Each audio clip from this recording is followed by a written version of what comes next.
Assalamualaikum dear student, welcome to my YouTube channel Made Learn Hub।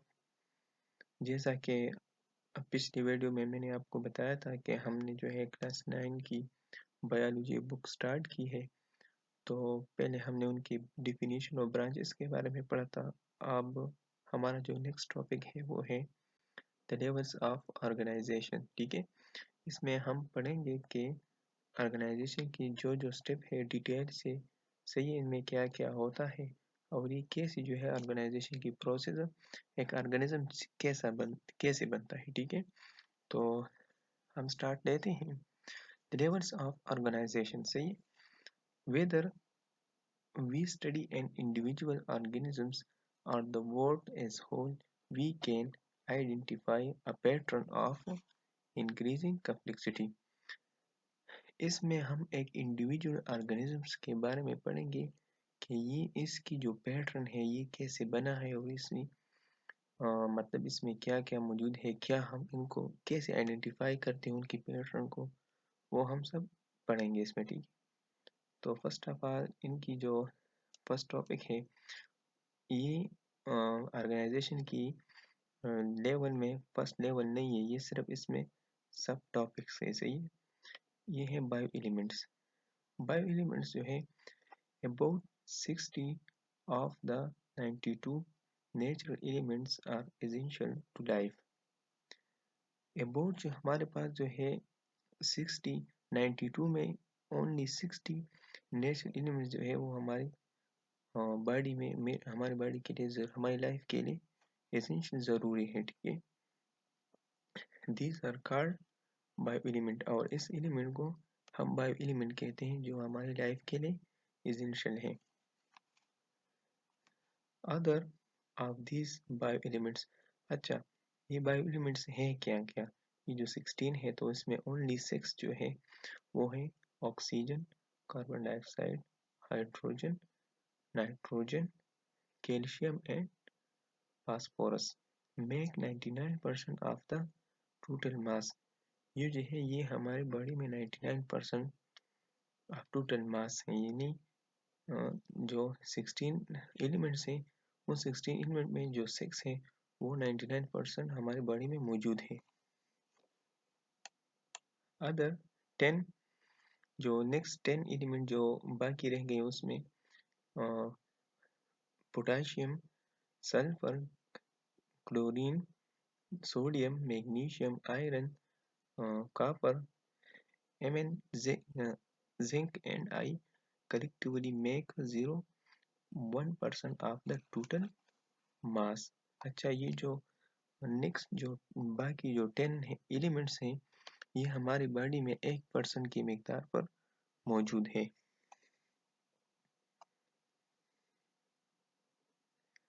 ये इनकी percentage composition of 6 bio elements by mass of a human being, यानी ये इनकी composition है एक 6 element की कि कितने परसेंट मौजूद है। इसमें ऑक्सीजन जो है वो है ऑलमोस्ट 65%,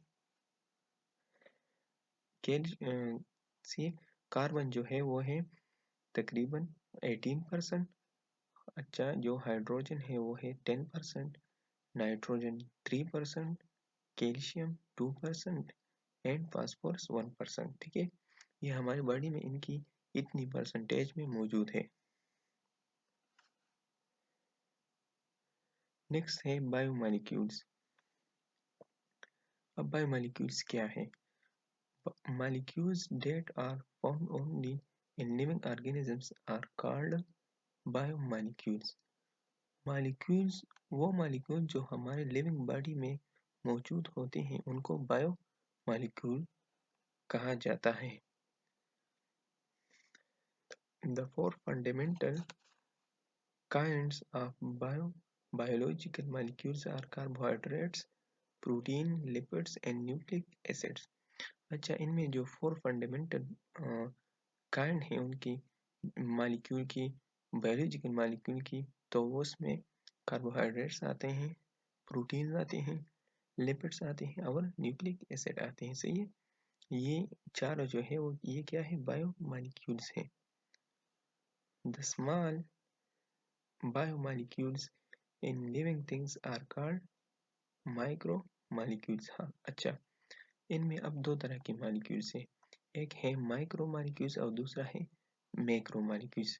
जो माइक्रोमॉलिक्यूल्स है वो जो स्मॉल मॉलिक्यूल्स होते हैं उनको माइक्रोमॉलिक्यूल्स कहा जाता है। These are sugar, fatty acids, amino acids and nucleotides. अच्छा, इसमें जो है शुगर आता है, फैटी एसिड आता है, अमाइनो एसिड्स आता है और न्यूक्लियोटाइड्स आते हैं। ठीक है, ये क्या है, ये माइक्रोमॉलिक्यूल्स है। Each of the small molecules can be a unit of large biomolecules. The large organic molecules are called macromolecules। अच्छा, अब ये जो स्मॉल मॉलिक्यूल्स हैं तो ये फिर ग्रुप बना के एक लार्ज मॉलिक्यूल बन जाता है और उन लार्ज ऑर्गेनिक मॉलिक्यूल को हम मैक्रो मॉलिक्यूल्स कहते हैं। For example starch, protein and DNA etcetera. ये स्टार्च, प्रोटीन और डीएनए जो है ये मैक्रो मॉलिक्यूल्स है, ये लार्ज ऑर्गेनिक मॉलिक्यूल है। ठीक है, हमारे बॉडी में।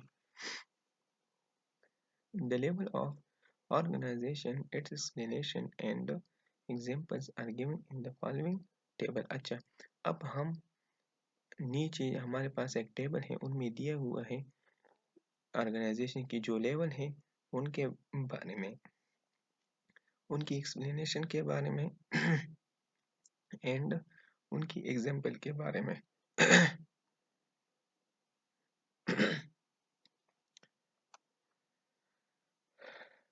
अच्छा, ये जो है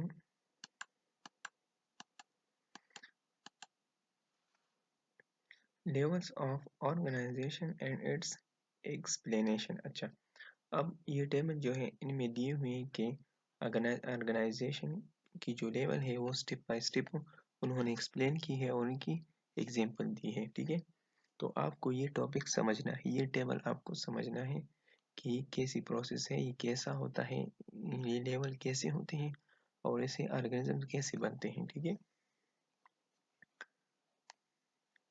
फर्स्ट ऑफ ऑल, फर्स्ट जो हमारे पास है वो एटॉमिक लेवल, वो एटॉमिक लेवल है। अच्छा, एटॉमिक लेवल क्या है, एक्सप्लेनेशन में हम पढ़ेंगे कि atoms are defined as the smallest unit of an element that still maintain the properties of that elements। अच्छा, एटम जो है ये एक स्मॉलेस्ट यूनिट है किसकी, an element that maintain the property of that elements. एक एलिमेंट की जो है ये स्मॉलेस्ट यूनिट है और ये इनकी प्रॉपर्टी को डिफाइन करता है, मेंटेन करता है। ठीक है, इसकी एग्जांपल क्या है, कार्बन, जैसा कि हमारे पास कार्बन है वो भी एक एलिमेंट है, यानी कार्बन एटम है। सही है।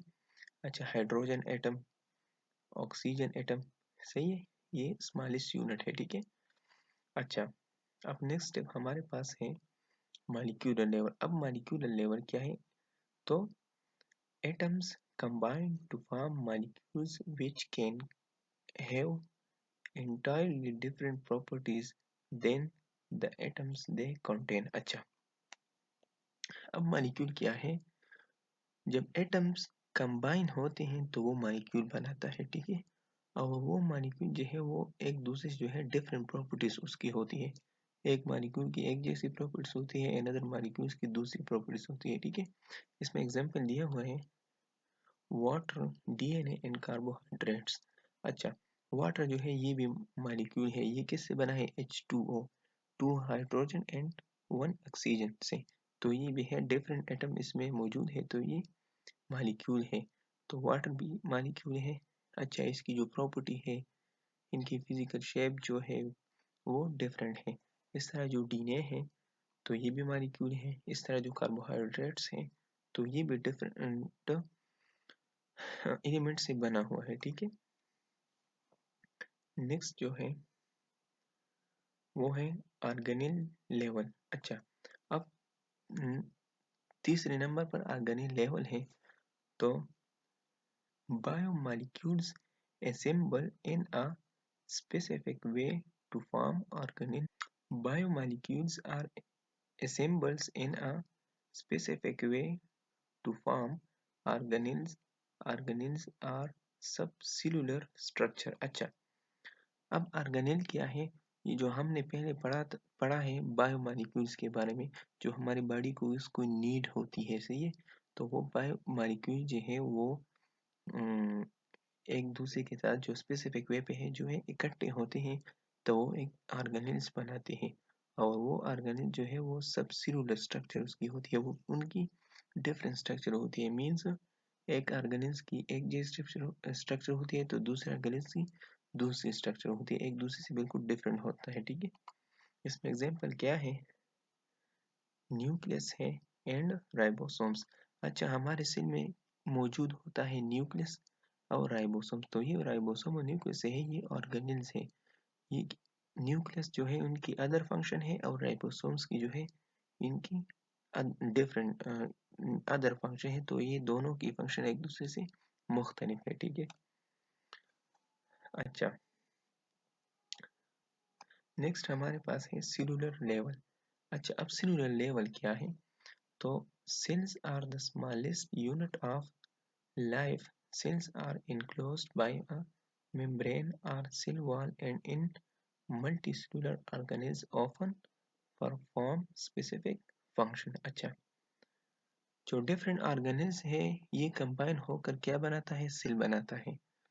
तो सेल हमारे पास है स्मॉलेस्ट यूनिट है, हमारी लाइफ की एक स्मॉलेस्ट यूनिट है। जैसा कि हम एक मकान बनाते हैं तो हम ईंटें रखते हैं, ठीक है। हम ईंटों से मकान बनाते हैं।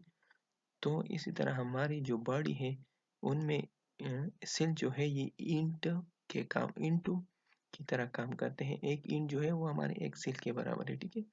इसी तरह ये सेल है, बेसिक यूनिट है हमारे लाइफ की, ठीक है। तो इनमें जो है सेल वाल होते हैं, इनमें डिफरेंट मेम्ब्रेन होते हैं जैसे सेल वाल वगैरह।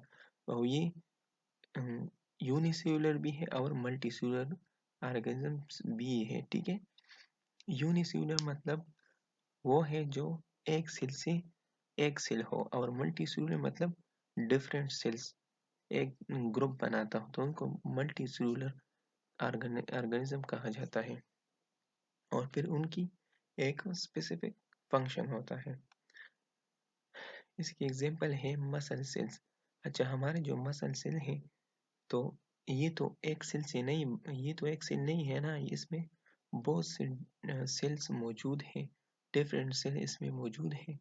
तो ये डिफरेंट सेल कंबाइन होकर मसल्स बनाते हैं। तो उन मसल की हम एक जो सिंगल सेल है उनको फिर हम मसल सेल कहते हैं, ठीक है।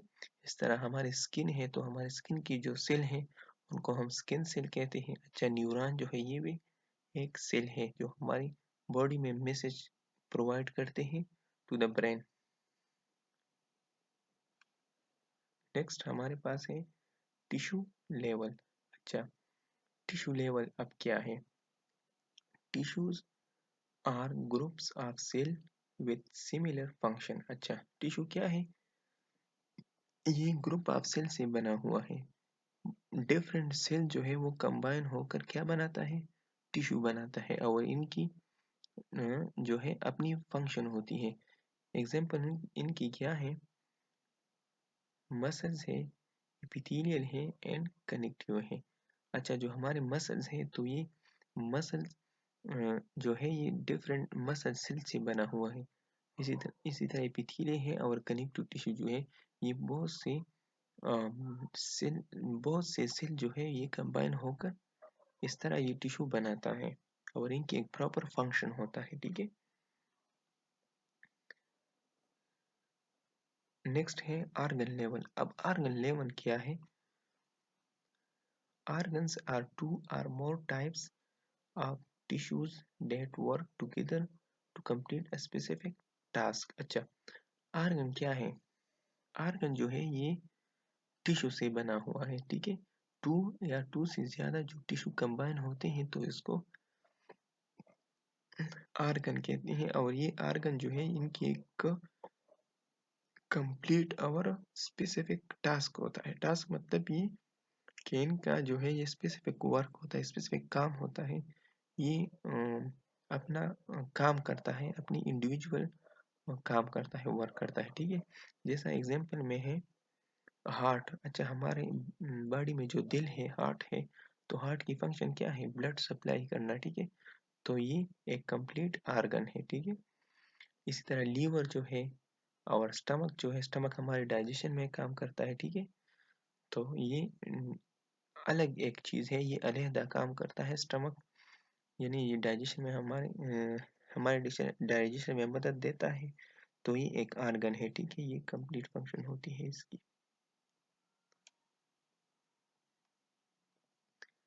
नेक्स्ट हमारे पास है आर्गन सिस्टम लेवल। अच्छा, अब आर्गन सिस्टम लेवल क्या है? An organ system is group of organs that perform related function।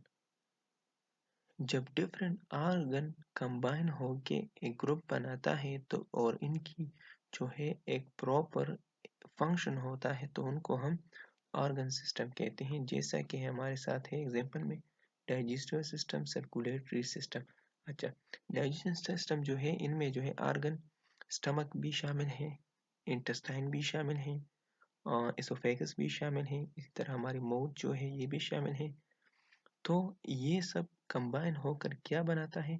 एक सिस्टम बनाता है, उनको डाइजेस्टिव सिस्टम कहा जाता है। इसी तरह सर्कुलेटरी सिस्टम जो है, सर्कुलेटरी सिस्टम में हमारे पास हार्ट होता है यानी दिल, इसी तरह रगे जो हैं, जो वेन्स होते हैं, जो आर्टरी होते हैं, कैपिलरीज होते हैं और हार्ट, ये सब कंबाइन होकर एक सिस्टम बनाता है जिसको हम सर्कुलेटरी सिस्टम कहते हैं और इनमें ब्लड की सर्कुलेशन होता है। अच्छा, जो आखिरी लेवल है वो है ऑर्गेनिज्म लेवल। ऑर्गेनिज्म लेवल क्या है? An organism has several organs system that function together. जो ऑर्गन सिस्टम जो है, जो मुख्तलिफ ऑर्गन सिस्टम है, वो कंबाइन होकर एक प्रॉपर एक कंप्लीट स्ट्रक्चर बनाता है, उनकी एक कंप्लीट फंक्शन होता है, तो उनको फिर हम ऑर्गेनिज्म कहते हैं।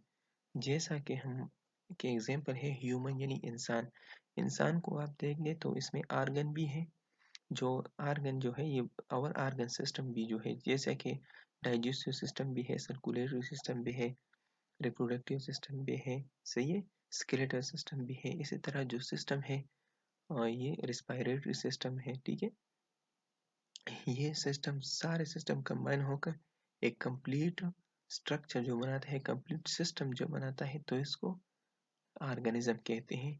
जैसा कि इंसान, इसमें सब ऑर्गन जो है वो मौजूद है और इसी तरह ये इंसान बना हुआ है। ये स्टेप वाइज लेवल है इंसान को बनने में, ठीक है। एक बार फिर मैं रिपीट करता हूँ। अच्छा, एटम एटम कंबाइन होकर मॉलिक्यूल बनाता है, मॉलिक्यूल कंबाइन होकर ऑर्गेनिज्म बनाते हैं, ऑर्गेनिज्म कंबाइन हो डिफरेंट ऑर्गेनिज्म कंबाइन होकर सेल्स बनाता है। अब डिफरेंट सेल्स कंबाइन होकर टिश्यू बनाता है, सही है, टिश्यू। और डिफरेंट टिश्यू कंबाइन होकर फिर आर्गन आर्गन बनाते हैं, ठीक है। और फिर डिफरेंट आर्गन कंबाइन होकर आर्गन सिस्टम बनाते हैं और वही argon system, different argon system combine होकर एक कंप्लीट ऑर्गेनिज्म बनाते हैं, यानी एक कंप्लीट इंसान बनाता है। या इंसान हो या जानवर हो, जो भी हो, लिविंग थिंग हो, तो वो इसी सारे लेवल से पास होकर बनते हैं, ठीक है। तो टुडे के लिए, आज के लिए ये टॉपिक काफ़ी है। इसके बाद हम नेक्स्ट जो है हम सेलुलर ऑर्गेनाइजेशन के बारे में हम पढ़ेंगे डिटेल के साथ। तो अगर आपको इसमें कोई क्वेश्चन हो तो आप मुझसे कमेंट में पूछ सकते हो, ठीक है।